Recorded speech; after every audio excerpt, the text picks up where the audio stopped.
আমন্ত্রণ জানাচ্ছি প্রিয় দর্শক। 21 রাতে বাংলাদেশ ভারতের মধ্যে যে টানাপোড়েন, যে টান উত্তেজনা চলছে, এই অবস্থায় ব্যবসা বাণিজ্য এক ধরনের হুমকির অবস্থা দেখা দিয়েছে। সেই জায়গা থেকে আসলে এর বিরূপ প্রভাবটি কার উপর বেশি পড়তে যাচ্ছে, বাংলাদেশ নাকি ভারতের উপরে? অথবা আমরা প্রশ্ন করতে পারি যে বাণিজ্যিক সম্পর্ক কোথায় গিয়ে দাঁড়াচ্ছে? এই বিষয়ে আলোচনার জন্য আমাদের 21 স্টুডিওতে আজ উপস্থিত রয়েছেন পলিসি এক্সচেঞ্জের চেয়ারম্যান, অর্থনীতিবিদ এম মাসুদ রিয়াজ, রয়েছেন ঢাকা বিশ্ববিদ্যালয়ের রাষ্ট্রবিজ্ঞান বিভাগের অধ্যাপক ডক্টর সাব্বির আহমেদ। আমি মাসুদ রিয়াজ, যে আপনাকে দিয়ে শুরু করতে চাই। নানান বিষয় আমরা আলোচনা করছি, কূটনৈতিক সম্পর্ক, অন্যান্য যে সম্পর্কগুলো আছে, তার পাশাপাশি অবশ্যই অর্থনৈতিক সম্পর্কটা ভারতের সঙ্গে আমাদের ছিল বা এখনও আছে। যদিও $16 বিলিয়ন বাণিজ্যের কথা বলা হয়, তার মধ্যে $14 বিলিয়ন সম্ভবত ভারতের। এই জায়গা থেকে যদি আমি আপনাকে সরাসরি প্রশ্ন করি যে এর বিরূপ প্রভাবটা কার উপর বেশি পড়তে যাচ্ছে এবং কেমন সেটি? এই বাণিজ্য সম্পর্ক যদি ক্ষতিগ্রস্ত হয়, দুই দেশই ক্ষতিগ্রস্ত হবে। এটা let's be honest about that. আমরা মনে করতে, প্রথমত দেখেন, ভারত আর বাংলাদেশ পাশাপাশি দুটো প্রতিবেশী। আপনি দেশগুলো, রাষ্ট্রগুলোর ক্ষেত্রে তারা সবকিছু চেঞ্জ করলে কখনো প্রতিবেশী চেঞ্জ করতে পারে না, এটা কাইন্ড অফ ফিক্সড, রাইট? তো সেই জায়গা থেকে আমাদের মেনে নিয়ে এটা আমাদের দেখতে হবে যে বাংলাদেশের জন্য ভারত গুরুত্বপূর্ণ প্রতিবেশী, কারণ আমাদের তিন দিক থেকেই তারা তারা দেশ হিসেবে, অর্থনীতি হিসেবেও এখন বেশ বড় ওয়ার্ল্ডে, প্লাস একটা বড় পপুলেশনের দেশ, প্রায় 130-35 কোটি লোক সেখানে আছে। আর হিস্টোরিক সম্পর্ক কি সেটার মধ্যে যদি আমি নাও যাই, বাণিজ্যিক সম্পর্কটা কিন্তু অনেক পুরনো এবং বেশ ডিপ। বাণিজ্যিক সম্পর্কের ডেপথটা অনেক বেশি। 16 বিলিয়ন, যেখানে হয়তো ভারতের এক্সপোর্টই, বাংলাদেশের ইম্পোর্ট $13-14 বিলিয়ন, আমাদের এক্সপোর্ট 2-2.5 বিলিয়নের আশেপাশে। তাই বলে কি ক্ষতি এক পক্ষের বেশি? আমি মনে করি দুই পক্ষের জন্যই, দুই পক্ষ অত্যন্ত ইম্পর্টেন্ট এবং ক্ষতিটা দুই পক্ষেরই হবে যদি এই বাণিজ্যিক সম্পর্কটা ডিসরাপশন হয় খুব ইমিডিয়েটলি বা হঠাৎ করে। কেন বলছি দেখেন, বাংলাদেশ ছোট দেশ হতে পারে, 17 কোটি লোকের দেশ হতে পারে, সেই 130 কোটি লোকের দেশের তুলনায় 5th লার্জেস্ট ইকোনমি এই মুহূর্তে ইন্ডিয়া, সেখানে আমরা হয়তো এই মুহূর্তে 40-এর একটু আশেপাশে আছি। কিন্তু আমরা কিন্তু ভারতের জন্য একেবারে কম গুরুত্বপূর্ণ নই অর্থনৈতিক দিক থেকে। আমাদের এখানে প্রায় $13-14 বিলিয়ন আমরা ইম্পোর্ট করি, এবং আমি যতটুকু জানি বাংলাদেশ উঠানামা করে, বাট এভারেজে প্রথম 5টা এক্সপোর্ট ডেস্টিনেশন। একটু না, আমি এক্সপোর্টের ক্ষেত্রে বলছি, এক্সপোর্টেও কিন্তু আমরা প্রথম 5 থেকে 6টা দেশের মধ্যেই আছি। ভারত যেখানে এক্সপোর্ট করে, লার্জেস্ট 5-6টা এক্সপোর্ট ডেস্টিনেশনের একটা, এবং ভ্যালুটা একটু আগে আপনিও বললেন, খুব তাচ্ছিল্য করার ভ্যালু না, $13-14 বিলিয়ন, রাইট? সেকেন্ড, আপনি যদি রেমিটেন্সের কথা বলেন, আমাদের দেশে কয়েক লক্ষ ভারতীয় কাজ করে। এখন সবাই বৈধ না অবৈধ সেটা আরেক ডিবেট, সেটার মধ্যে যদি নাও যাই, টোটাল যে টাকাটা যায় এখান থেকে রেমিটেন্সের, এটাও কিন্তু টপ 5-এর মধ্যে একটা বাংলাদেশ। তৃতীয়ত, বাংলাদেশে কিন্তু যদি সার্ভিস, ইন্ডিয়ার সার্ভিস সেলস বা সার্ভিস এক্সপোর্ট চিন্তা করেন, সেখানেও কিন্তু বাংলাদেশ কয়েক $বিলিয়ন ভারতকে সেই সুবিধাটা দেয়। কেমন? আপনি জানেন, আমরা চিকিৎসায় বছরে প্রায় $3-4.5 বিলিয়ন, এক এক জায়গায় এক এক ধরনের ফিগার আছে, আমরা খরচ করি বিদেশে। গতকাল বললাম $5 বিলিয়ন, আপ টু 5-এ হয়তো গেছে। এর 80%ই আপনি দেখবেন ইন্ডিয়াতে। ইন্ডিয়া যদিও পার ইউনিট খরচ কম, কিন্তু লক্ষ লক্ষ যাওয়ার কারণে টোটাল যে খরচটা আউট অফ পকেট বিদেশে, সেটার বড় অংশটাই কিন্তু ভারতে গেল। এটা ট্যুরিজম যদি চিন্তা করেন, আমাদের দেশ থেকে বাই ফার থাইল্যান্ডে বোধহয় বছরে 2 লক্ষ যায়, আর ইন্ডিয়াতে আমার ধারণা, এটা আমি এক্সাক্ট নাম্বারটা জানি না, 10 লক্ষের আশেপাশে হওয়ার কথা। এটার তো একটা বড় ট্যুরিজম রিলেটেড এক্সপেন্ডিচার আছে, তাই না? তাহলে আমরা কিন্তু সব দিক থেকেই তার জন্য গুরুত্বপূর্ণ। নিরাপত্তার দিক থেকে তো অবশ্যই গুরুত্বপূর্ণ। ভারত যেভাবে আমাদের জন্য নিরাপত্তার জন্য গুরুত্বপূর্ণ, বাংলাদেশও কিন্তু ভারতের জন্য তার 7 সিস্টার, শিলিগুড়ি করিডোর, তার ইন্টারনাল ডাইনামিক্স, বাংলাদেশ কিন্তু গুরুত্বপূর্ণ। সুতরাং বাংলাদেশ ছোট দেশ হলেও ভারতের জন্য আমরা অর্থনৈতিক এবং জিওপলিটিক্যালি এটা গুরুত্বপূর্ণ দেশ। সেই কারণেই আমরা এত ইন্টারেস্ট দেখি। সেই ইন্টারেস্ট রাইট জায়গায় ফোকাস নাকি রং জায়গায়, দ্যাটস অ্যানাদার ডিবেট। আরেকটা একটু শেষ করি, কিন্তু ইন্ডিয়া আমাদের জন্য বাণিজ্যিক থেকে যে তারা কেন গুরুত্বপূর্ণ, আপনি তো বলতেই পারেন যে আমরা অনলি 2-2.5 বিলিয়ন পাঠাই, তো অত তো বেশি না। কিন্তু এখানে বিষয়টা অন্যভাবে দেখতে হবে। একটা হলো, আমার 2-2.5 বিলিয়নটাকেও একেবারে খাটো করে দেখার উপায় নাই, কারণ আমার কিন্তু এক্সপোর্ট ডেস্টিনেশনগুলো খুব কনসেন্ট্রেটেড। আপনি জানেন 50%-এর উপরে এক জায়গাতেই যায়, ইউরোপিয়ান ইউনিয়নে। আর যদি ইউরোপিয়ান ইউনিয়ন আর নর্থ আমেরিকা ধরেন, আমার হয়তো 70-75% এক্সপোর্ট এই দুটা মার্কেটে যায়। এটা আমাদের জন্য খুব রিস্কি কনসেন্ট্রেশন। আমাদেরকে ডাইভার্সিফাই করতে হবে মার্কেট, প্রোডাক্ট তো ডাইভার্সিফাই করতে হবে মার্কেট। সেই মার্কেটে আমার হাই পোটেনশিয়াল মার্কেট যেমন জাপান, অস্ট্রেলিয়া, চায়না, ইন্ডিয়াও কিন্তু একটা হাই পোটেনশিয়াল মার্কেট। সেখানে ইন্ডিয়াকে আরো অনেক বেশি মানে অ্যাকোমোডেটিভ হতে হবে ট্রেড ব্যারিয়ারের দিক থেকে। যদি হয়, it can be a very large market, কিন্তু এই 2 বিলিয়নকেও আমার ফেলে দেওয়া যাবে না। এর উপর ভিত্তি করেই হয়তো আমি, যদি সম্পর্ক স্বাভাবিক থাকে, দুই পক্ষ কনজিনিয়াল হয়, এটা কিন্তু একসময় 10 বিলিয়নে চলে যেতে পারে। আরো একটা বিষয় হলো, বাংলাদেশে আপনি জানেন আমরা নেট ইম্পোর্ট ডিপেন্ডেন্ট কান্ট্রি। আমাদের র মেটেরিয়াল, ইন্টারমিডিয়েট গুডস, আমাদের যে ইন্টারনাল প্রোডাকশন এবং এক্সপোর্ট করি আমরা, সেটারও প্রোডাকশনে আমাদের এই র মেটেরিয়াল এবং ইন্টারমিডিয়েট গুডস কিন্তু খুব গুরুত্বপূর্ণ, এবং এর বেশিরভাগই ইম্পোর্ট করে আনা হয় সব সেক্টর যদি ধরেন। এর একটা বড় অংশ আবার ইন্ডিয়া থেকে আসে, যেটার উপর কিন্তু আমাদের ম্যানুফ্যাকচারিং এর অনেক নির্ভরতা আছে। এখন এটার কি অল্টারনেটিভ নাই? আছে। আমি সেই জায়গাটা জানতে চাইবো আপনার কাছে। আমি একটু ডক্টর সাব্বির আহমেদ আপনার কাছে জানতে চাই যে আমরা অর্থনৈতিক ক্ষেত্রে কি ধরনের প্রভাব পড়তে পারে এই টানটান উত্তেজনার মধ্যে, বা চূড়ান্ত পর্যায়ে কোথাও কিছু গিয়ে থাকে, তার আগে আমি একটু প্রশ্ন করতে চাই যে সেই ধরনের কোনো শঙ্কা আছে কিনা দুই দেশের মধ্যকার এই মুহূর্তে যে সম্পর্ক। এবং মাসুদ রিয়াজ প্রথমে বলছিলেন যে কোনোটাই খাটো করে দেখার অবকাশ নেই। ভারত লার্জ একটা কান্ট্রি, সেটি ইকোনমিক দিক থেকে হোক বা অন্য যে কোনো জায়গা থেকে হোক, কিন্তু বাংলাদেশের যে অবস্থা, সেটি ভারত যেমন আমাদের জন্য গুরুত্বপূর্ণ, সবাই বলে, ভারত দাবি করে বেশিরভাগ, কিন্তু আমরাও বেশি গুরুত্বপূর্ণ, মানে সমান গুরুত্বপূর্ণ। সেই জায়গা থেকে শঙ্কার জায়গাটা কতটা এই মুহূর্তে? আপনাকে ধন্যবাদ। আমি জনাব মাসুদ রিয়াজ যেটা বললেন, আমি ওনার সাথে সম্পূর্ণ একমত। উনি যে কথাগুলো বললেন যথার্থই। আমার কাছে, আমি ওনার কথার সাথে একটু যোগ করে যদি আরেকটু বলতে চাই, সেটা হলো যে বাংলাদেশ ভারতের জন্য আরও গুরুত্বপূর্ণ হচ্ছে দুটো খুব গুরুত্বপূর্ণ কারণের মধ্যে একটা হচ্ছে তার যে, মানে বাংলাদেশ যে ধরনের মানে কানেক্টিভিটি অফার করে, বিশেষ করে ট্রানজিটের যে সুবিধাটা, এটা একদিকে যেরকম নৌ ট্রানজিট, আরেকদিকে কিন্তু ল্যান্ড ট্রানজিট আর কি। তো বাংলাদেশ ভারতকে যেভাবে ট্রানজিট দিয়েছে, আই এম নট ক্লিয়ার যেটা কোন শর্তে কিভাবে, এবং সেখান থেকে বাংলাদেশ কি লাভবান হবে সেটা আমার পরিষ্কার ধারণা নাই। কিন্তু এইটা ইন্ডিয়ার জন্য খুবই গুরুত্বপূর্ণ, বাংলাদেশের এই ট্রানজিটের সুবিধা। এটা উনি আরও ভালো বলতে পারবেন। সেটা হচ্ছে যে এটা থেকে যদি যে কস্ট বেনিফিট, সেই কস্ট বেনিফিট ইন্ডিয়ার জন্য যেরকম লাভজনক, আমরা কিন্তু সেইভাবে পাচ্ছি বলে আমার জানা নাই। এটাকে তো অনেকে করিডোর হিসেবে চিহ্নিত করছে, করিডোর হিসেবেও চিহ্নিত করা, ওইটা একটা ডিবেট আছে, করিডোর কিনা ট্রানজিট। আরেকটা খুব গুরুত্বপূর্ণ বিষয়, যে কারণে আমার মনে হয় যে যা হচ্ছে এখন, এটা হয়তো একটা পর্যায়ে কুল ডাউন হয়ে যাবে আর কি। সেটা হচ্ছে যে ভূ রাজনৈতিক খেলা যেটা চলছে এই শেষ করে ইন্দো প্যাসিফিক রিজিয়নে, আমরা সবাই জানি যে ভারতের সাথে চীনের যে বৈরী সম্পর্ক, এই সম্পর্কর প্রেক্ষাপটে যদি আমরা বিবেচনা করি, বাংলাদেশ যদি চীনের দিকে ঝুঁকে যায় অধিক মাত্রায়, সেটা কোনো অবস্থাতেই ভারতের জন্য কাম্য হবে না, এবং সে কিন্তু তার ওই জায়গাটাকে সবসময়ই ধরে রাখার চেষ্টা করবে।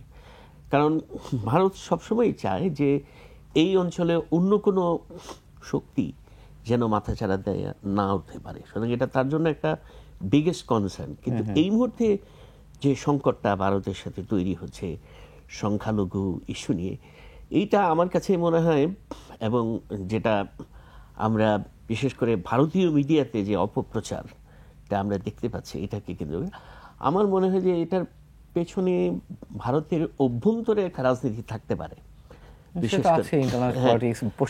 করে আরএসএস বিজেপির একটা রাজনীতি থাকতে পারে, যেটা হয়তো মানে বিজেপির কেন্দ্রীয় নেতৃবৃন্দ যারা সেন্ট্রাল পলিটিক্যাল লিডার্স, তারা এটাকে অ্যাভয়েডও করতে পারছেন না। কারণ এটা তো একটা এতদিন ধরে মানে পাবলিক সেন্টিমেন্টটাকে গুরুত্ব না দিয়ে ভারত যেরকম ভুল করেছে এখানে বাংলাদেশের সাথে সম্পর্কের ক্ষেত্রে, আমরা এটা সবাই জানি যে তারা শুধুমাত্র শেখ হাসিনা সরকারের সাথে সম্পর্ক তৈরি করেছে, কিন্তু এখানকার পাবলিককে তারা গুরুত্ব দেয়নি। ইকুয়ালি আমরা ভারতের ক্ষেত্রেও দেখতে পাচ্ছি যে তারা এই তাদের পাবলিক কে তারা ব্যবহার করছে, বিশেষ করে কেন্দ্রীয় রাজনীতিবিদরা তাদের নিজেদের স্বার্থে। আবার এখানে প্রাক্তন শেখ হাসিনা যেহেতু এখানে আছে, প্রধানমন্ত্রী শেখ হাসিনা, সুতরাং ওনার দিক থেকেও কোনো ইনস্টিগেশন থাকতে পারে, আমি জানি না। তো এই সব কিছু মিলে হয়তো আমরা আরেকটু সময় দেখতে হবে বা অপেক্ষা করতে হবে যে এটা কোন দিকে যায়, সেটা আমাদের সামনে আরো পরিষ্কার হবে। শেখ হাসিনা তিনি নিজেও তো বলছেন বাংলাদেশের সংখ্যালঘু নির্যাতন হচ্ছে, এবং তাদের যে অফিসিয়াল ফেসবুক সেখানে বলা হচ্ছে হিন্দু নিধন চলছে, হিন্দুদেরকে বিতাড়িত করার চেষ্টা করা হচ্ছে। তো এক ধরনের নেক্সাস কি আপনি দেখতে পাচ্ছেন, যেহেতু ভারতের ট্র্যাডিশনাল নন ট্র্যাডিশনাল যে মিডিয়াগুলো তারা সমান হারে অপপ্রচার চালিয়ে যাচ্ছে, সেই জায়গায় শেখ হাসিনার বা আওয়ামী লীগের যে অফিসিয়াল ফেসবুক সেখানে একই ধরনের কথার প্রতিধ্বনি আমরা শুনতে পাচ্ছি, তাহলে কি আমরা বলবো যে একটা নেক্সাস? এটাকে, এই সম্ভাবনাকে আমি উড়িয়ে দিচ্ছি না। হ্যাঁ, কারণ মানে আমি আমার একেবারে ব্যক্তিগত জায়গাটা বলি যে আমি অন্তত কি মনে করেছিলাম যে এরকম একটা ঘটনার পরে আমার এটাই প্রত্যাশিত ছিল যে প্রাক্তন প্রধানমন্ত্রী শেখ হাসিনা তিনি হয়তো দলের অবস্থান থেকে নৈতিক দায় স্বীকার করে দলের অবস্থান থেকে তিনি পদত্যাগ করবেন। তিনি কিন্তু সেটা করেননি, এখন পর্যন্ত করেননি। পদত্যাগ দূরের কথা, দুঃখ প্রকাশ করেননি। দুঃখ প্রকাশ করেননি উনি, ঠিকই বলেছেন আপনি।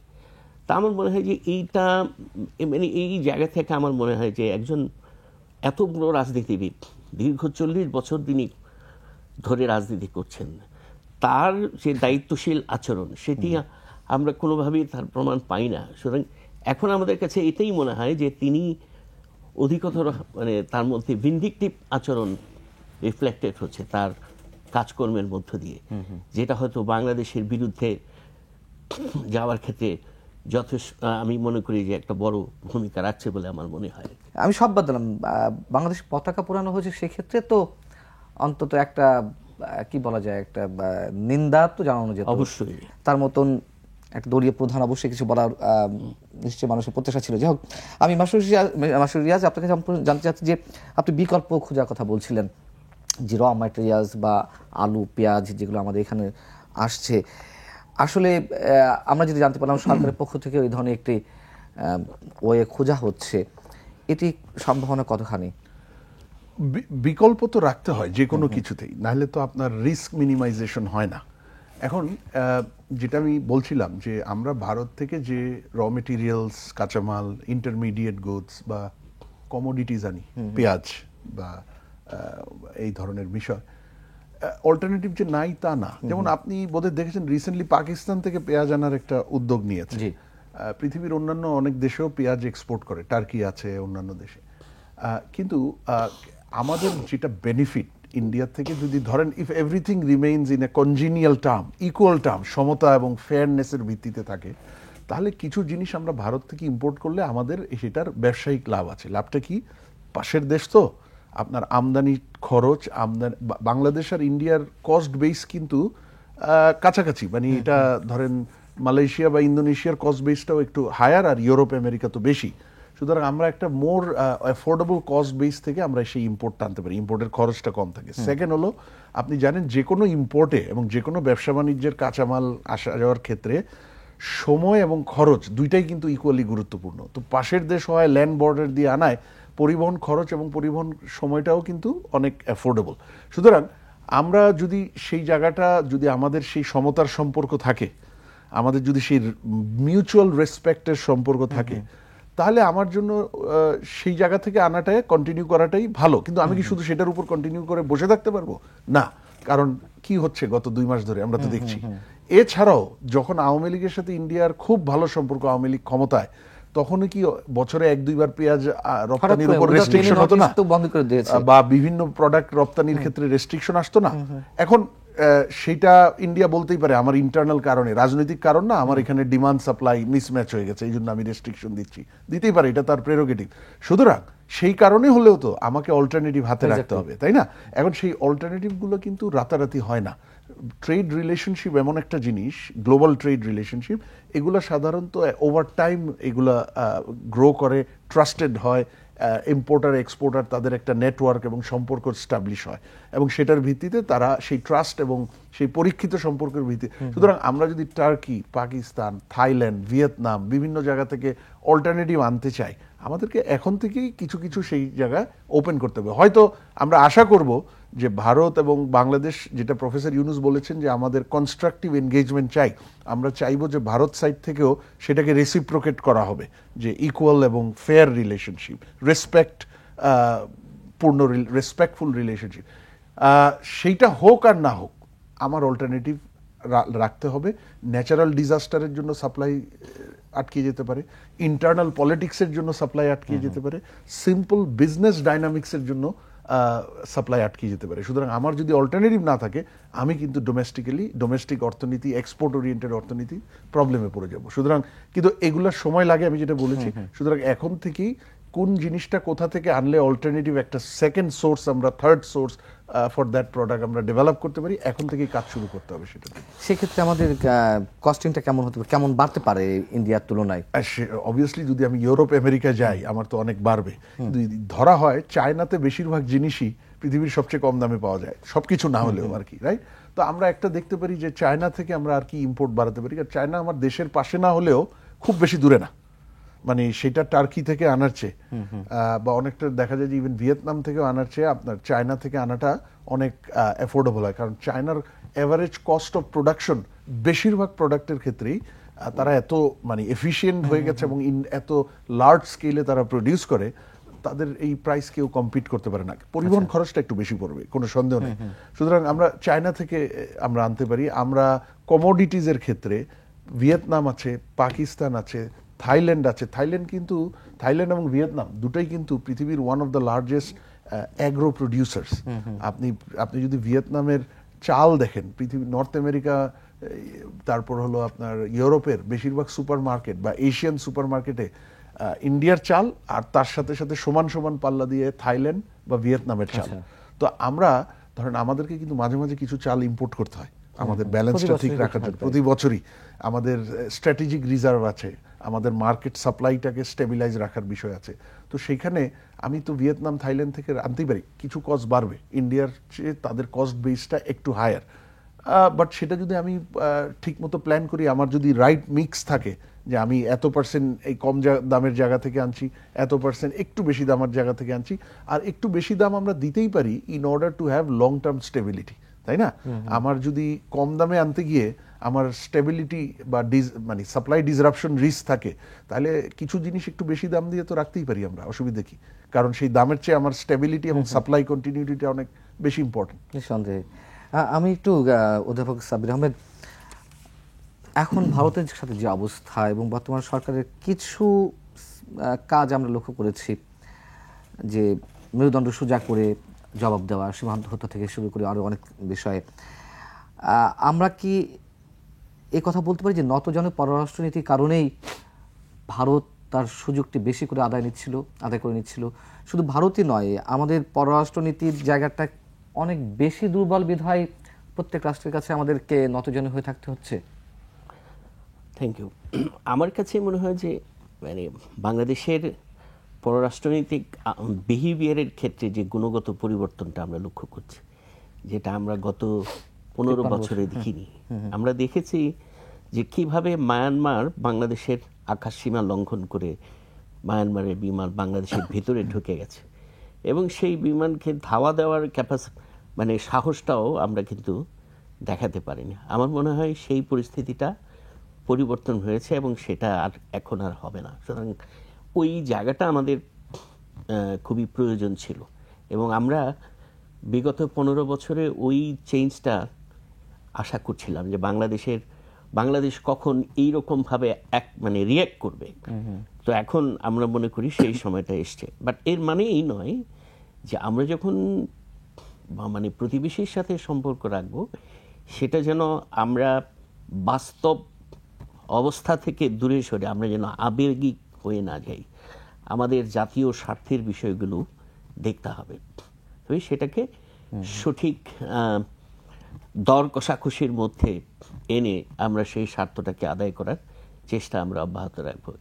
এখানে যে কথাটা বলা হচ্ছে মানে যে বিকল্প আরো আমাদের বাজারের সন্ধানে যে বিষয়টি বলা হচ্ছে, আমাদের এইটাও কি এক্সপ্লোর করে দেখা যেতে পারে যে কিনা যে এই যে মায়ানমারের সাথে আমরা দীর্ঘদিন ধরে একটা ইস্যু নিয়ে আমাদের সম্পর্ক কিন্তু থেমে আছে আর কি। আমি বুঝতেছি যে এখন মায়ানমারের যে অবস্থা, সেই জায়গা হয়তো মায়ানমারের সাথে আমাদের সম্পর্ক রিবিল্ড করা খানিকটা ডিফিকাল্ট, কিন্তু আমাদের মাথায় এটাও চিন্তা থাকতে হবে যে এই সমস্যাটা থাকুক বা এটাকে পাশে রেখেও মায়ানমার আমার জন্য কিভাবে আরো বিকল্প, আমরা মায়ানমার থেকে কিভাবে আমাদের জাতীয় স্বার্থ আদায় করতে পারি, কিভাবে আমাদের ট্রেড রিলেশনটাকে ডেভেলপ করতে পারি। তো এটুকুই আমার বক্তব্য। কিন্তু আমরা দেখেছি মায়ানমারের সাথে আমাদের সম্পর্কে যেখানে ঘাটতি, সেখানে তো রোহিঙ্গা ইস্যুটাই আপনি মিন করছেন, তাই না? তো রোহিঙ্গা ইস্যুতে আমরা দেখেছি যে চীন আর ভারত, রাশিয়া তো আছেই, সবসময় রোহিঙ্গা ইস্যুতে জাতিসংঘে যতগুলো প্রস্তাবনা উঠেছে বাংলাদেশের পক্ষে সব কয়টি ভেটো দিয়েছে চীন, যেমন ভারত তেমন দিয়েছে। এখন মিয়ানমার তো এক অর্থে চীনের কবজায়, তাদের বিদ্রোহী গোষ্ঠী বলি বা সরকার বলি, সামরিক জনতা বলি, সবই চীনের কবজায়। ভারত যেমন আওয়ামী লীগের খুব ভালো বন্ধু, মানে আওয়ামী লীগের ভাষা অনুযায়ী, কই আমরা তো ভারতকে এক্ষেত্রে ভূমিকা রাখতে দেখিনি, বরঞ্চ বিপরীত জায়গায় দেখেছি। আবার চীনকে আমরা এখন আবার তাদের সাথে বন্ধুত্ব করব, ভারতের সাথে চ্যালেঞ্জ জানানোর জন্য, সেই চীনও কি বাংলাদেশের পক্ষ নেবে মিয়ানমার ইস্যুতে? না, সেই রিয়েলাইজেশনটাই তো আমাদের এখন, আমার ধারণা যে আমাদের পলিসি মেকারদের মধ্যে এসছে যে আমাদের সম্পর্কটা, বিশেষ করে আমাদের পররাষ্ট্রনীতির ক্ষেত্রে সম্পর্কটা তো স্বার্থকেন্দ্রিক, সেখানে আবেগ দিয়ে কাজ করে না। ভারত কখনো বাংলাদেশ যতই অকৃত্রিম বন্ধু বলুক, কিন্তু ভেতরে ভেতরে তাদের ন্যাশনাল ইন্টারেস্টের ব্যাপারে কোনো কম্প্রোমাইজ করে নাই, যে জায়গাটা এতদিন আমাদের ছিল না। এখন আমরা কিন্তু সেই জায়গায় পৌঁছেছি যে আমরা আমাদের ওই আবেগমুক্ত হয়ে আমাদেরকেও জাতীয় স্বার্থের আলোকে সম্পর্ক বিবেচনা করতে হবে। তবে জাতীয় সার্বভৌমত্বের প্রশ্নে, আমাদের সার্বভৌমত্বের প্রশ্নে ওইখানে অবশ্যই আমাদের মধ্যে আবেগ কাজ করতে হবে। সেই কিসের আবেগ? সেটা দেশপ্রেমের আবেগ, আমার দেশের স্বার্থকে প্রায়োরিটি দেওয়ার আবেগ, সেই আবেগটাই কাজ করতে হবে। আমরা আলোচনা ফিরবো। মাসুদ রিয়াজ, আপনার কাছে আমার প্রশ্ন থাকবে বিরতির পরে। ভারত যেমন তাদের যে দাদাগিরি সুলভ মনোভাব এখনও দেখার চেষ্টা করছে, পশ্চিমবঙ্গের বিজেপি নেতা শুভেন্দু অধিকারী, তিনি পেট্রাপোলে একদিনের আমদানি রপ্তানি বন্ধ করে দিয়েছিলেন। তিনি চিৎকার করছেন যে একদিন বন্ধ করে দিয়েছে, তাতে বাংলাদেশ অবস্থা কান্নাকাটি মতো অবস্থা শুরু হয়েছে বাংলাদেশে। আসলে ভারতের এই যে অবস্থা, সেখানে আমরা চ্যালেঞ্জ জানানোর মতন কোনো ওয়ে আছে কিনা আমাদের? আপনি বিকল্প যে অল্টারনেটিভ যে ওয়েগুলো কথা বলছেন, সেগুলোকে আমরা আলিঙ্গন করে বা সেই পথগুলো অবলম্বন করে আমরা হয়তো 70টা জায়গায় চ্যালেঞ্জ করতে চাই না, কিন্তু আমাদের গার্ডসের জায়গায় আমরা চ্যালেঞ্জ জানাতে পারি কিনা, সেই প্রশ্নটা তাদের কাছে থাকবে। উত্তরটি নেব একটা ছোট্ট বিরতির পর। দর্শক ফিরছে একটা ছোট্ট বিরতির পরে।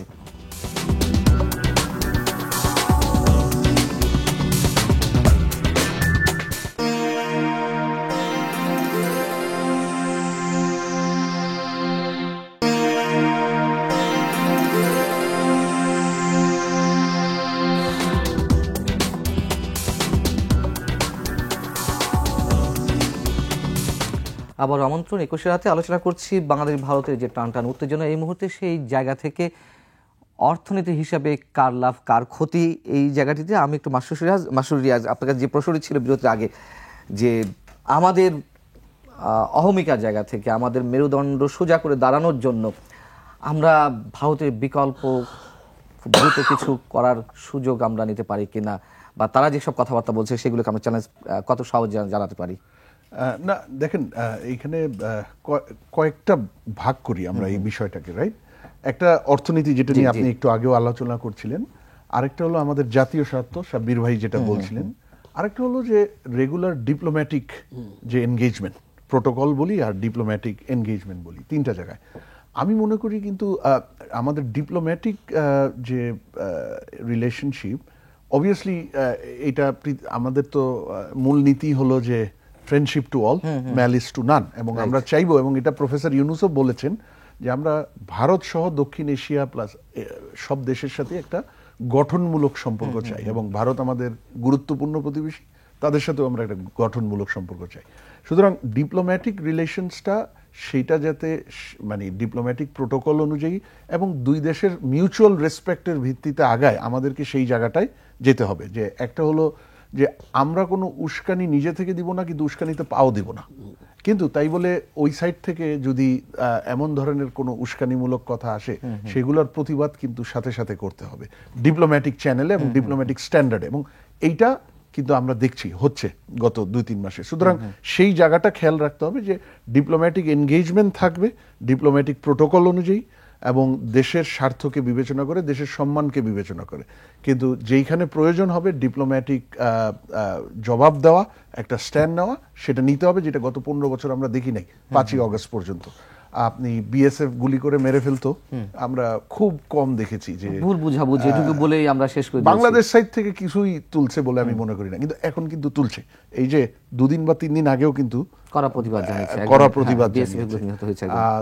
তারপর আমি মনে করি যে অ্যাসিস্ট্যান্ট হাই কমিশন আগরতলায় যেটা তছনছ করেছে সেখানকার বিভিন্ন রাজনৈতিক কর্মী ঢুকে, এটা serious violation of diplomatic protocol. It is also serious violation or serious blow to trust, mutual trust.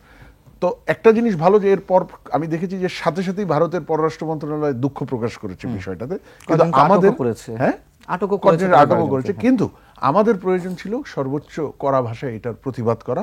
আমি দেখেছি এটা করেছে, ইভেন ভারতীয় হাই কমিশনারকে ডেকে পররাষ্ট্র মন্ত্রণালয় তলব যেটাকে বলে প্রতিবাদ করেছে এবং কৈফিয়ত চেয়েছে। এটা কি গত 15 বছরে কখনো হয়েছে? আমি দেখিনি কিন্তু। সুতরাং সেই জায়গায় ডিপ্লোম্যাটিক স্ট্যান্ডটা মানে আমাদের friendship to all malice two নান সেই পার্সপেক্টিভ থেকে, কিন্তু অ্যাট দ্য সেম টাইম জাতীয় স্বার্থকে সর্বোচ্চ প্রাধিকার দিয়ে এটাকে ম্যানেজ করতে হবে, এবং যেইখানে মানে প্রোটেস্ট বলি বা একটা স্ট্যান্ড নেওয়া প্রয়োজন, খুব ক্লিয়ারলি এবং সময় উপযোগী স্ট্যান্ড নিতে হবে, নাম্বার 1। নাম্বার 2 আসেন এখন জাতীয় স্বার্থ। এই যে একটু আগে সাব্বির ভাই বলছিলেন ট্রানজিটের কথা, এটা একটা গ্রেট এক্সাম্পল যে 2009 থেকে এই 5ই অগস্ট পর্যন্ত আমরা ইন্ডিয়ার সাথে আমাদের যে নেগোসিয়েশনস বা এনগেজমেন্ট, বিভিন্ন ধরনের বাইল্যাটারাল ট্রিটিস, বাইল্যাটারাল চুক্তি বা বিভিন্ন ইয়েতে আমরা আসলে কখনো স্ট্যান্ডই নেই, জাতীয় স্বার্থ চিন্তাই করি নাই। এই যে ট্রানজিট করতে গিয়ে আমরা যতটুকু জানি যে বাংলাদেশ এটা থেকে যে ট্যারিফ পাওয়ার কথা, বাংলাদেশ এটা কখনো চাই নাই ঠিক মতো। আমার কথা হলো ইন্ডিয়া দিবে নাকি দিবে না সেটা তো নেগোসিয়েশনের বিষয়, আর না দিলে আমি কি দিব সেটা আমার ঠিক করার বিষয়। কিন্তু আমরা যতটুকু জানতে পেরেছি, বিভিন্ন পত্রপত্রিকাও দেখেছি যে বাংলাদেশ এই স্ট্যান্ডটাই কখনো নেয় নাই যে আমার এই ট্রানজিট রিলেশনশিপটা উইন উইন করতে গেলে আমার এই পরিমাণ ট্যারিফ বা আর্থিক বেনিফিট হওয়া প্রয়োজন। 1, 2, এই যে এইখান থেকে চট্টগ্রাম বন্দর ব্যবহার করছে কিন্তু ভারত এখন, সেটা একটা বিরাট সুযোগ তাদের জন্য। মংলা পোর্টও ব্যবহার করতে যাচ্ছিল, মংলা পোর্টও ব্যবহার করতে যাচ্ছে। এখন আমার কথা হলো যে আমার যদি এক্সট্রা ক্যাপাসিটি থাকে, আমি সেই ক্যাপাসিটি ট্রানজিট দিতে ব্যবহার করতেই পারি, মাইনাস সেনসিটিভ গুডস, যেমন ধরেন আর্মস কি থাকা উচিত না থাকা উচিত না, আমরা ধরে নেব এটা সেনসিটিভ গুডস, এটা থাকা উচিত না, এগ্রিড ইয়ের মধ্যে। কিন্তু ধরেন ভারতের 7 সিস্টারের পেঁয়াজ যাবে, আমার যদি এক্সট্রা ক্যাপাসিটি থাকে আমি দিতেই পারি সেটা, কিন্তু সেটা দিতে গিয়ে সেই ট্রাক ফেনী দিয়ে বের হবে আর কুমিল্লা দিয়ে ওই রাস্তাটা আবার আমরা আমাদের টাকায় বানিয়ে দিব, বা ভারত থেকে ঋণ করে সেই ঋণ তো ফেরত দিতে হবে, তো ইন এ সেন্স আমাদেরই টাকা। তো এই জিনিসটা তো আমাদেরই দুর্বলতা, আমি বলবো যে আমরা এই কখনো গাটস নিয়ে এই নেগোসিয়েশনগুলো করতে পারিনি, তাই না? কিন্তু আমি আশা করব এখন এই যে রিলেশনশিপ কিন্তু অনেক ধরনের চলতেই থাকবে, আমি ধরে নিব, বিশেষ করে অর্থনৈতিক রিলেশনশিপ, কিন্তু সেইখানে ন্যাশনাল ইন্টারেস্টটাকে হাইয়েস্ট প্রাধান্য দিতে হবে। আর অর্থনৈতিক রিলেশনশিপ এইটা কিন্তু আমি হুট করে বন্ধ করে দিলে কোনো দুই সাইডের কারোরই বেনিফিট হবে। যেমন আমি দেখছিলাম যে ভারতে তো অসংখ্য মানুষ যাচ্ছে চিকিৎসা নিতে, এখন না হয় বন্ধ তাদের ভিসা, চিকিৎসাটা যাচ্ছে, ট্যুরিস্ট বোধহয় বন্ধ, চিকিৎসা তাও খুব সিভিয়ার পর্যায়ে যারা রয়েছে তাদেরকে দিচ্ছে ভিসা। এখন থাইল্যান্ডে চিকিৎসা করাতে গেলে আমি যেটা দেখলাম ভারত থেকে অনেক কম, মানে ভারতের 3 ভাগের 2 ভাগ খরচ হচ্ছে, এখানে 1 ভাগ কম খরচ পড়ছে। যেমন এই বিষয়টা অনেকেই জানে না। প্লাস সিস্টেম খুব ট্রান্সপারেন্ট থাইল্যান্ডে, এখানে আপনার দালাল টালাল নাই, তাহলে খরচে কম, সিস্টেম ট্রান্সপারেন্ট, শুধুমাত্র ভাষার পার্থক্য, ভাষাও এখানে একটা জটিলতা কারণ যারা যায় ভারতে এদের সবাই যে ইংরেজি বলতে পারে তা না, হিন্দি বাংলাটা তো জানে আমাদের দেশের মানুষ, সে দিক থেকে একটা সুবিধা। কিন্তু ইউজ টু তো হওয়া যায় বা অল্টারনেটিভ, হ্যাঁ, অ্যাট ওয়ান্স যদি এই ধরনের উদ্যোগ নেওয়া হয়, তা সেক্ষেত্রে কি বাংলাদেশ খুব বেশি ক্ষতির মুখে পড়বে? মানে যদি সম্পূর্ণ বন্ধ করে দেয়, যদি যেটা বন্ধই আছে তো কাইন্ড অফ এখন আমি আমি মনে করি এটা কিন্তু ভারতের জন্য একটা বড় সুযোগ দৃষ্টান্ত স্থাপন করার, যে তারাও কনস্ট্রাকটিভ রিলেশনশিপে বিশ্বাস করে। বাংলাদেশ তো বলেছেই করে। এই যে এই ভিসার যে রেস্ট্রিকশনটা আছে সেইটাকে কিন্তু তারা আমরা দেখতে চাইবো যে তারা এটাকে সহজ পর্যায়ে বা নর্মাল পর্যায়ে নিয়ে আসে। এটা কিন্তু একটা দৃষ্টান্ত স্থাপন করার সুযোগ। তারা সেটা নেয় নাকি নেয় না, এটার উপর কিন্তু অনেকটাই এখানে মেসেজ কি আসে সেটা নির্ভর করবে জনগণের কাছে। আমার কেন মনে হচ্ছে, যেহেতু পররাষ্ট্র সচিব বিক্রম মিশ্রি তিনি আসছেন, আমার মনে হয় এই বৈঠকে ভিসার বিষয়টা সমাধান আমি আশা করব, কারণ ভিসা রেস্ট্রিকশন দিয়ে রাখাটা জাস্ট দুই দেশের স্বাভাবিক সম্পর্কের ক্ষেত্রেই আমি মনে করি অন্তরায়। বাংলাদেশও কিন্তু এর মধ্যে একটা সাহসী সিদ্ধান্ত নিয়েছে, বাট এটা সবে নিয়েছে মাত্র 2-3 দিন আগে। এটা হলো ওই যে হাই কমিশনের অ্যাটাকের এবং কলকাতা হাই কমিশনের ঘেরাওর প্রেক্ষিতে, তার আগে কিন্তু নেয়নি বাংলাদেশ। কিন্তু এই ভারত কিন্তু সিদ্ধান্তটা নিয়েছে অগাস্ট মাসে। সুতরাং আমি মনে করি দুই দেশের স্বাভাবিক এনগেজমেন্ট, এটাকে সামনে এগিয়ে নিয়ে যাওয়া, এর মধ্যে তো পিপল টু পিপল রিলেশনের উপর কিছু নাই। পিপল টু পিপল রিলেশনশিপ যত শক্ত হবে, এটা কনস্ট্রাকটিভ রিলেশনশিপ বানানো, এগিয়ে নিয়ে যাওয়া অত সহজ হবে। কিন্তু সেখানে যদি ভিসা রেস্ট্রিকশন একটা দেশ দিয়ে রাখে, তাহলে সেই জায়গায় তো they are not helping themselves, they are not helping us to set up a good constructive relationship. Alternative, আর সবচেয়ে বড় অল্টারনেটিভ চিকিৎসার ক্ষেত্রে আমি মনে করি হবে বাংলাদেশের নিজের হেলথ সিস্টেমটাকে ডেভেলপ করা। কারণ আমরা আমেরিকা ইউকের মতো হতে না পারি সহসা, থাইল্যান্ড ভারতের লেভেলে যাওয়া কিন্তু খুব কঠিন কিছু না। আমার নিজের হেলথ সিস্টেমটা, আমরা বহু যুগ ধরে আমার হেলথ সিস্টেম অবহেলিত বাংলাদেশে। এবং ভারতের যে ব্যবসা বাণিজ্য ছিল তো মুক্ত পড়ে যাচ্ছে, বিশেষ করে কলকাতা কেন্দ্রিক, পশ্চিমবঙ্গ, কলকাতাও না শুধু, আপনার ইভেন এইদিকেও ওই সিলেটের বর্ডারের ওই পাশে শিলিগুড়ি, আসামের কিছু জায়গা, ত্রিপুরায়, আগরতলাতে, আপনার এই সব জায়গার অর্থনীতি কিন্তু অনেকটাই বাংলাদেশের। আমি যে একদম শুরুতে বলছিলাম, বাংলাদেশ থেকে কিন্তু ওরা শুধুমাত্র যে এক্সপোর্ট করছে 14 বিলিয়ন বা 5 বিলিয়ন রেমিটেন্স পাচ্ছে তা না, তারা তাদের সার্ভিস এক্সপোর্ট, যেটা মেইনলি ট্যুরিজম এবং মেডিকেল ট্যুরিজমের মাধ্যমে এবং রিলিজিয়াস ট্যুরিজম, এটাও চিন্তা করতে হবে। বাংলাদেশের হিন্দু সম্প্রদায়ের লোকেরা কিন্তু অনেকেই হাজার হাজার বা লক্ষ লক্ষ বছরে যায় ওখানে বিভিন্ন রিলিজিয়াস পারপাসে। শুধু হিন্দুরা কেন, বাংলাদেশের মুসলমান আজমির শরীফে যাচ্ছে ঈদের জন্য কেনাকাটা করতে, শপিং এ। ট্যুরিজম তো আছেই, তার সাথে মেডিকেল ট্যুরিজম এবং রিলিজিয়াস ট্যুরিজম এটাও আছে, এবং এটার থেকেও কিন্তু বিলিয়নস অফ ডলার ওখানে তারা বেনিফিট পায়, এবং এই মূল বেনিফিটটা পায় বাংলাদেশের বর্ডারের আশেপাশের স্টেটগুলো, বিশেষ করে কলকাতা, আপনি আগরতলা, আপনার ওই ইয়েতে মেঘালয়, তো এইসব জায়গায় তো আমরা দেখছি যে অনেক জায়গায় তাদের ব্যবসা মুখ থুবড়ে পড়ছে। আমি নিজে একটা ইন্টারভিউ দেখেছি একটা ট্যাক্সি ড্রাইভারের, কোন শহরে ছিল এটা, কি আগরতলা নাকি বাংলায় বলছিল নাকি কলকাতা, আমি খেয়াল করতে পারিনি।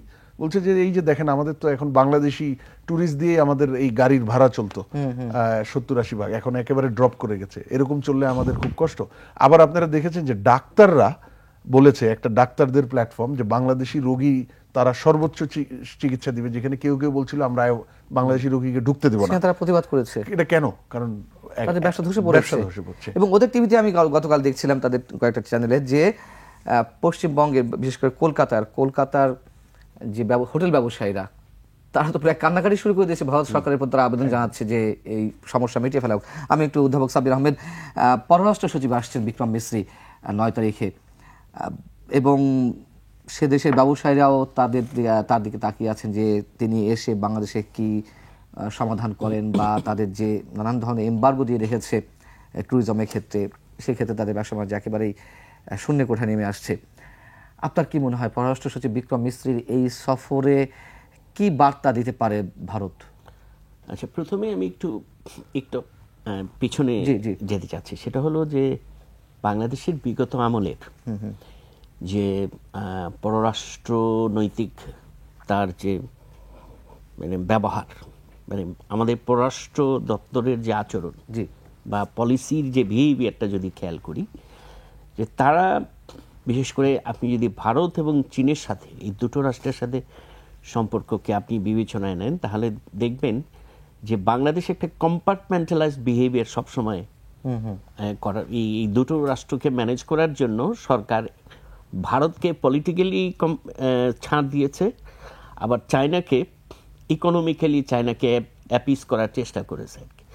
আমার মনে হয় এই সরকার সেই অ্যাপিসমেন্টের যে পলিসি, পলিটিক্যাল ইন্ডিয়ার সাথে যখন আমি রিলেশনশিপ ধরে রাখবো তখন আমি পলিটিক্যাল কনসিডারেশনটাকে প্রায়োরিটি দেব। চীনের সাথে যখন বিহেভ করব তখন আমি ইকোনমিক্যালি বিহেভ করব। এই জায়গাটা থেকে এখন আমার মনে হয় সরে আসবে এই সরকার, আমি বিশ্বাস করি। এবং তারা একেবারেই তাদের মতো করে একটা ফরেন পলিসিকে পরিচালনা করবে। যে প্রসঙ্গটি আপনি বললেন, হ্যাঁ আমারও তাই মনে হয় যে আমার মনে হয় যে আমরা এই বিশেষ করে আমরা দেখতে পাচ্ছি ভারতীয় যে মিডিয়াতে অপপ্রচার, এটাও তো মূলত নন স্টেট অ্যাক্টরদের একটা মানে ইনভলভমেন্ট থাকাটাই আছে বলে আমরা মনে করি, এবং তারাই এই কাজের সাথে বেশি জড়িত। সুতরাং রাষ্ট্রীয়ভাবে বাংলাদেশের সাথে তারা সম্পর্ক খারাপ হবে, এটা আমার দূর থেকে যেটা মনে হয়, তারা হয়তো সেটা চাইছে না। সুতরাং যে মানে এই 5ই আগস্টের পর থেকে সম্পর্কের যে টানাপোড়েন চলছে, এটাকে হয়তো তারা স্বাভাবিক করতে চায়, এবং সেই লক্ষ্যেই হয়তো পররাষ্ট্র সচিব বাংলাদেশে আসছে। এবং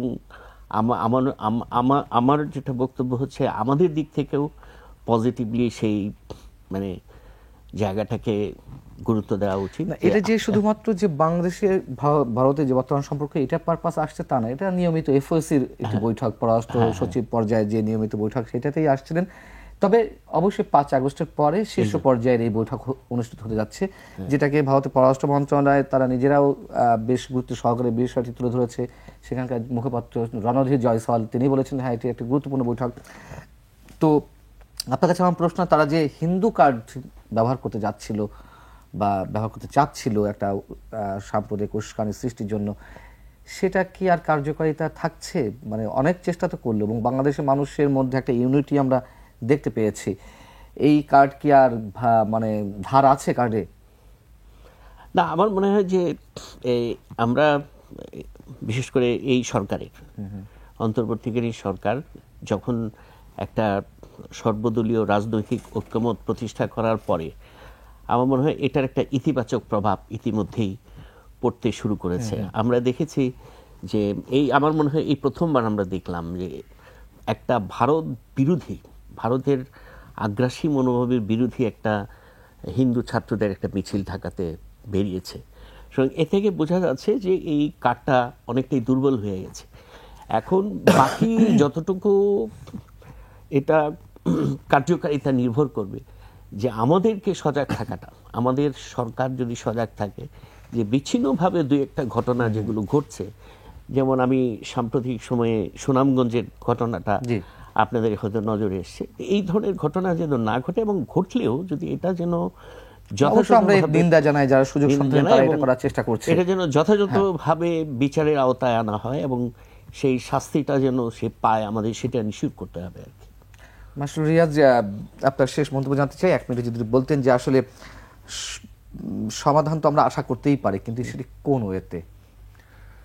দেখেন, প্রথম সমাধান হলো যেটা আমি বললাম যে ডিপ্লোম্যাটিক এনগেজমেন্টটা এটা মানে শক্তভাবে চালিয়ে যেতে হবে। যেখানে প্রতিবাদ করার প্রতিবাদ, কিন্তু যেখানে আলোচনা এবং বিভিন্ন মিউচুয়াল ইন্টারেস্ট এগিয়ে নিয়ে যাওয়া, সেই জায়গায় আলোচনা এগিয়ে যেতে হবে, নাম্বার 1। নাম্বার 2, আমাদেরকে দেখতে হবে যে পজিটিভসগুলো কি আছে। আমার ট্রেড রিলেশনশিপটা কিন্তু, যদিও আমি ইম্পোর্ট করি বেশি, এক্সপোর্ট করি কম, তারপরেও সেখানে অনেক পজিটিভস আছে দুই সাইডের। সুতরাং সেই জায়গাটা ফোকাস করতে হবে যে এই ট্রেড রিলেশনশিপটা না থাকলে দুই পক্ষের কি ক্ষতি, সেটাকে কিন্তু দুই পক্ষেই বুঝতে হবে এবং এক পক্ষের সাথে আরেক পক্ষে এটা তুলে ধরতে হবে। তৃতীয়ত, আমি যেটা মনে করি, যেই জায়গাগুলায় এখন অপতথ্য ছড়াচ্ছে, যেই জায়গাগুলায়, সেগুলোকে কাউন্টার ক্যাম্পেইন করতে হবে। কারণ অলরেডি যেটা যেমন সাব্বির ভাই বললেন, কিছু জিনিস কিন্তু দুর্বল হয়ে আসছে। আবার কিছু জিনিস আছে আমাদেরকে, we have to rise above certain low, আমি যেটাকে আমরা লো অ্যাক্ট বলি। যেমন এখন নাম না জানা অখ্যাত মিডিয়া কলকাতার বা আগরতলার, তারা যদি উল্টাপাল্টা বলতে থাকে, সবগুলোকে আমাদের উত্তর দেওয়ার দরকার আছে? আমার তো মনে হয় কিছু ইগনোর করতে হবে, এগুলোকে অ্যাটেনশন দিলে এগুলোর দাম বেড়ে যাবে। হ্যাঁ, আজকে যদি ইন্ডিয়ার মেইন স্ট্রিম মিডিয়াতে এই ধরনের কোনো অপতথ্য আছে, সেগুলো আমাদেরকে প্রতিবাদ করতে হবে, সেগুলো আমাদেরকে প্রতিবাদ করতে হবে। এবং প্রতিবাদ করলেই শুধু হবে না, তথ্যর কাউন্টার তথ্য কিন্তু আপনাকে ক্যাম্পেইন রোল আউট করতে হবে। সে আমার ট্রু অবস্থা তুলে ধরতে হবে এবং আমার ট্রু স্ট্রেংথ গুলোকে তুলে ধরতে হবে। অধ্যাপক সাব্বির আহমেদ, ইন্টারন্যাশনাল কমিউনিটিকে ইনভলভ করা কিছু আছে কিনা, যদি এই অবস্থা চলতেই থাকে আরো কন্টিনিউ করে, একেবারে 30 সেকেন্ড যদি বলেন, মানে সরকারের পক্ষ থেকে। না, আমার মনে হয় আমাদের ইন্ডিয়ার সাথে যে সম্পর্কের টানাপোড়েনের ক্ষেত্রে অপপ্রচার যেটা হচ্ছে, এইটাকে আমাদের সর্বোচ্চ গুরুত্ব দিয়ে দেখতে হবে, এবং যদি এটা না বন্ধ হয় সেক্ষেত্রে তো আমাদের প্রতিবাদেও যদি কোনো কার্যকর ভূমিকা না রাখে, কাউন্টার ক্যাম্পেইনও যদি কোনো কার্যকর ভূমিকা না রাখে, তাহলে আমাদের এক্সপ্লোর করতে হবে যে এটা কিভাবে আমরা ইন্টারন্যাশনালি এটাকে অ্যাড্রেস করতে পারি। আমি জানি না এটা সঠিক ফোরাম কোনটা, বাট অবশ্যই আমাদের ইন্টারন্যাশনাল ফোরামে যেতে হবে। অনেক ধন্যবাদ অধ্যাপক সাব্বির আহমেদ, ধন্যবাদ মাসুর রিয়াজ, আপনাকেও। দর্শক শেষ করছি, ভালো থাকুন, শুভরাত্রি।